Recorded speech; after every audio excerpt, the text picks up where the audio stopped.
it got to the point where I felt I'd exhausted like every idea I'd ever had.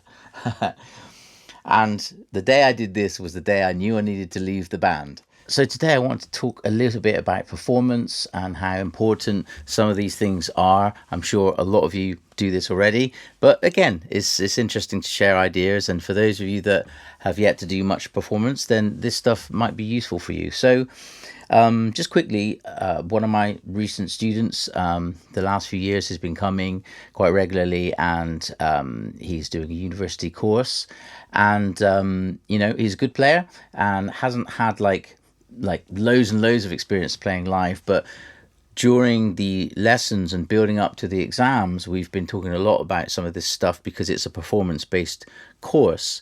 And I'm happy to announce last year he got an A, this year he got an A. Well done, mate. Really proud of him for that.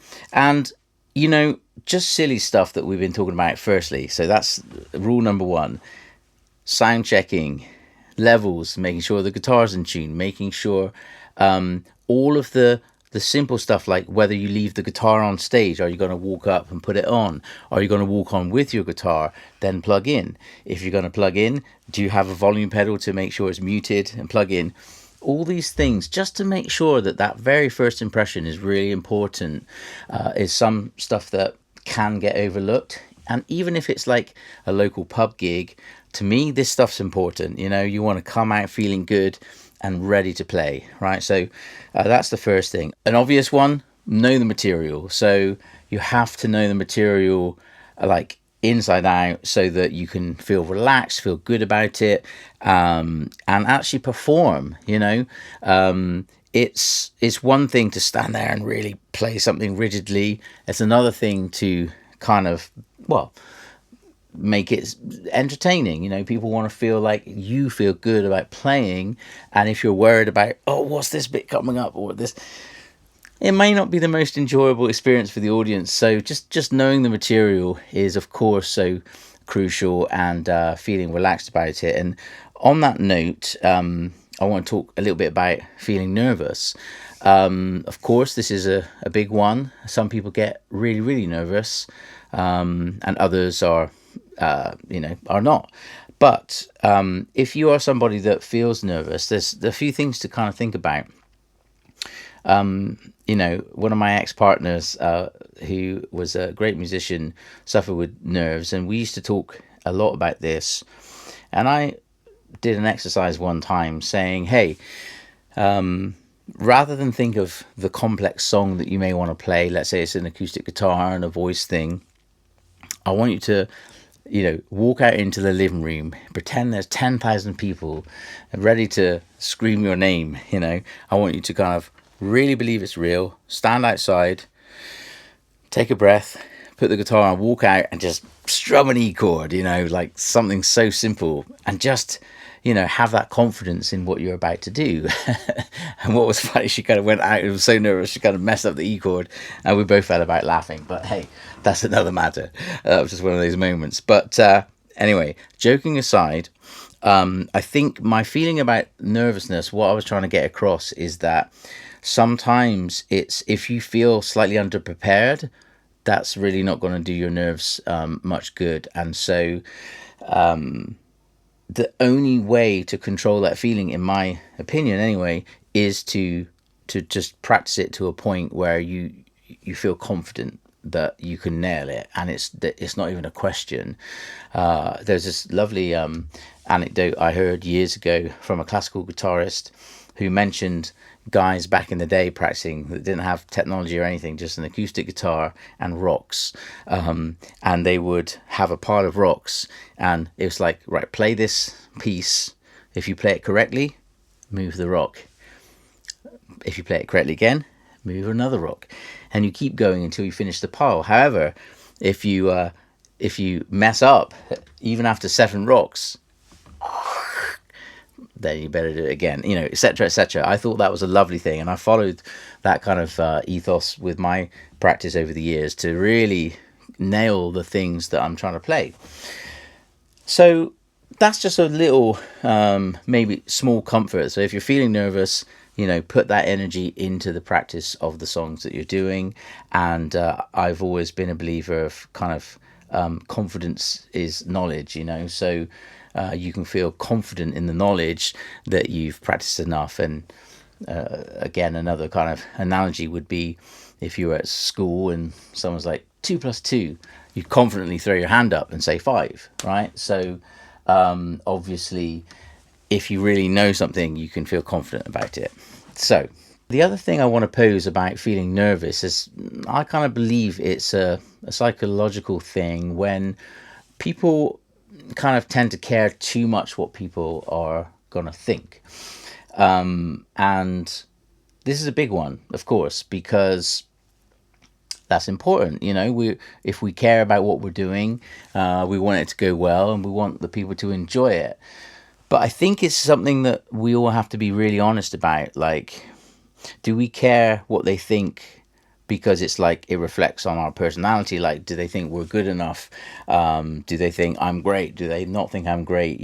How are they going to feel if I mess up? Will I be a laughing stock? All of that stuff. I think that's really a big part of it sometimes. And so for those of you that are honest enough with yourself to say that I think the nervousness is that, I'm really thinking like, oh, what must people think? What will they think? You have to just try to shut that stuff off and get right into the music. And in fact, that reminds me of a gig, one of my sort of first gigs here in Bristol in a place called the Old Duke. I remember growing up revering it as this special jazz club, or it's like a pub, but they have some really good musicians there. All the top sort of jazz guys, blues guys play there. And when I finally got to do a couple of gigs there, I was kind of nervous myself, and I remember we were doing something like, I don't know, Mustang Sally or whatever, but still with a bunch of really good musicians. And the place was packed, people jumping up and down at the front, like having a good time. And I remember feeling kind of nervous about my solo. And I was looking at everyone and I was thinking about this, like, oh my God, what are they going to think of me? It's my first gig here. And I remember it got to that point and I kind of almost a bit of a Zen moment. I shut my eyes and just really got into what I was doing. And I focused on the music and just kind of let rip, right? And just, got into it, finished the solo, kind of opened my eyes, and then the place kind of erupted. Way! And I was like, wow, and that was such a beautiful feeling. I almost got goosebumps thinking about that. That was a wonderful feeling, really, and it taught me so much. Like, it's okay. Focus on the music and hopefully the reaction will come. And actually, on that note, when I was younger, I remember going to this kind of group singing lesson thing. And, I sang this really cool kind of soul song or whatever. And it's quite harmonically rich and really beautiful song, I thought. I remember singing it and getting into it, closed my eyes. And you know what the teacher said? She was like, yeah, I think you need to open your eyes. You're when you're performing, it's really important that you look at the audience and do this and do that. Now, I was kind of disappointed with that because I was thinking to myself, yeah, but tell me about the singing. This is not a performance masterclass. I want you to help me sing here. And again, it's interesting because whilst you could argue that she's right, that in performance, you want to share your art and your goal. Clearly, at that point, I wasn't confident with my singing at all. And closing my eyes was me trying to engage and do my best, which is like the lesson I just told you in front of the audience. I was trying to give my best to the music, to give my best to the people, right? And it worked out great. But in this particular lesson, she was so focused on that part, which is more of a performance thing, and a slightly more a light-hearted one about connecting with the music. I used to play in a soul band, I guess between the ages of 17, 18. And, we did all the usual kind of material, really good stuff. And I kind of enjoyed it, and it gave me a good foundation in playing live and stuff. And there was one day, and this is the takeaway from this. One day we were playing this song, which was like a...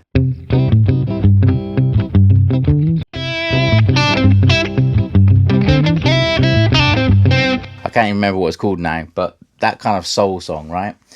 And, I took the principles of how I felt about soloing and improvising and thought each day I would make it fresh. I wouldn't know what I was going to play. So I would start differently every night, so that maybe one time,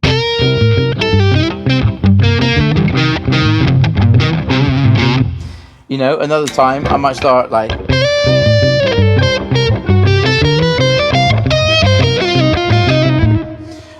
or another time I might start like,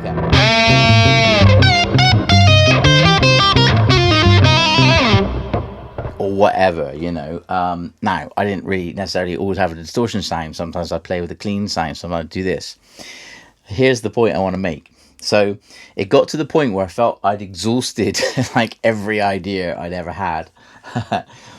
And the day I did this was the day I knew I needed to leave the band. So this song was coming up, and everyone's like, yeah. And I didn't know what I was going to play. I was trying to be in the moment. And so this is kind of what I did at the start of the solo. 1, 2, 3, 4.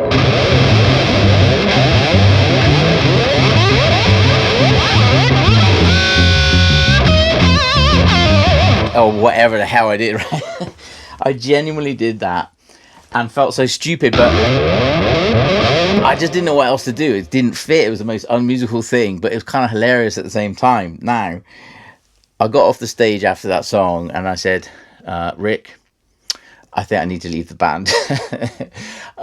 Now, why did I tell you all that story? Well, it proves to me that, if you're true to the music you're playing, sometimes you have to listen to that inner voice and play the things you really connect with, because otherwise you do shit like that and it's not cool for the band or for yourself, because then you're sort of getting to a point where you don't want to be there and you're messing around. And so I literally did. I said, guys, I think you need to find someone else. And perhaps I did 1 or 2 more just to cover, but that was the end of my stint with that band. In fact, a few years later, I did a gig or 2 on saxophone, which was quite cool as well, just for the different perspective. But that's another story.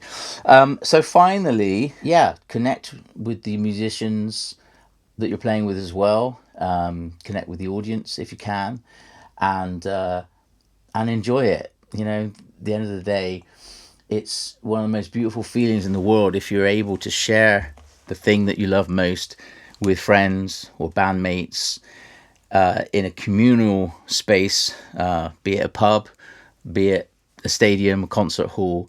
When you're really enjoying that moment and sharing the thing that you love, there's nothing better than that. So those are some of my thoughts about performance. And if you've got any more questions, topics, thoughts you'd like me to cover, then please drop a comment below and I'd love to talk about it. All right. See you soon.